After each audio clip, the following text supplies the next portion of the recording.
কৃষ্ণদা, আপনিও শুনলেন একেবারে রাষ্ট্রপতি দ্রৌপদী মুর্মু তিনি বলছেন যে মাননীয় রাষ্ট্রপতি তিনি বলছেন যে জানি না মনে কি আছে, উনিই জানেন। হয়তো ভেবেছিলেন এখানে কেউ আসবেন না, রাষ্ট্রপতি আসবেন, এমনি ঘুরে চলে যাবেন।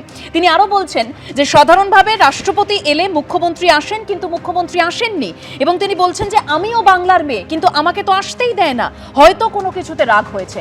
মানে মুখ্যমন্ত্রীর ভূমিকায় তো ক্ষোভ প্রকাশ করেছেন রাষ্ট্রপতি দ্রৌপদী মুর্মু। না, উনি তার সাথে এটাও বলেছেন আমি ভূমিকাতেও মাননীয় রাষ্ট্রপতি ক্ষোভ প্রকাশ করেছেন। উনি তার সাথে এটাও বলেছেন, যতদূর আমি শুনেছি একটু আগে, যে উনি বলেছেন আমি কোনো ক্ষোভ প্রকাশ করছি না, উনি আমার বোনের মতো, আমি ওনাকে কোনো ব্যক্তিগত ক্ষোভ প্রকাশ করছি না। এখন ব্যাপারটা হলো যে সাধারণত তাই তো হয়, যেটা রাষ্ট্রপতি মহোদয়া বলেছেন একদম ঠিকই তো, যে সাধারণত মুখ্যমন্ত্রী যান, কিন্তু এটা তো সাধারণ পরিস্থিতি নয়, এটা একটা অসাধারণ পরিস্থিতি। এবং সেই অসাধারণ পরিস্থিতির দায়ভার হচ্ছে কেন্দ্র সরকার, তাদের পরিচালিত নির্যাতন কমিশন, এবং যার দেখরেখে স্বয়ং রাষ্ট্রপতিও কোথাও তারও একটা জুরিসডিকশন বর্তায়। এবং রাষ্ট্রপতি মহোদয়া অনেক সম্মানীয় ব্যক্তি, তিনি বলেছেন তিনি বাংলার সন্তান, বাংলার মেয়ে। আমিও একজন বাঙালি, আমিও একজন বাংলার একজন সন্তান, আমি তার দেশের নাগরিক।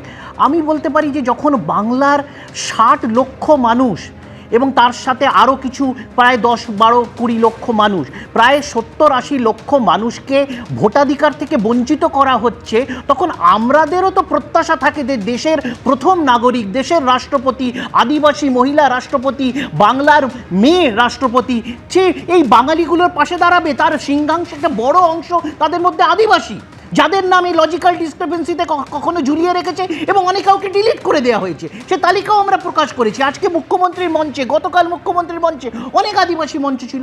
আমাদের একজন প্রাক্তন মন্ত্রী যখন এই দ্রৌপদী মুর্মু সম্পর্কে একটা কুমন্তব্য করেছিলেন, স্বয়ং মুখ্যমন্ত্রী তার জন্য ক্ষমা প্রার্থনা করেছিল।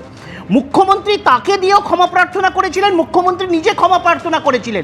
কিন্তু যখন ওই আদিবাসী, আমাদের এই জায়গায় একটু যোগ করতে হবে, তৎকালীন কারামন্ত্রী অখিলগিরি যেভাবে কুকথা বলেছিলেন, তিনি কিন্তু ক্ষমা চাননি, একেবারে অঙ্গভঙ্গি করে কুকথা বলেছিলেন। মমতা বন্দ্যোপাধ্যায় ক্ষমা চেয়েছিলেন, মমতা বন্দ্যোপাধ্যায় চেয়েছিলেন, অখিলগিরিকে দিয়েও চাইয়েছিলেন।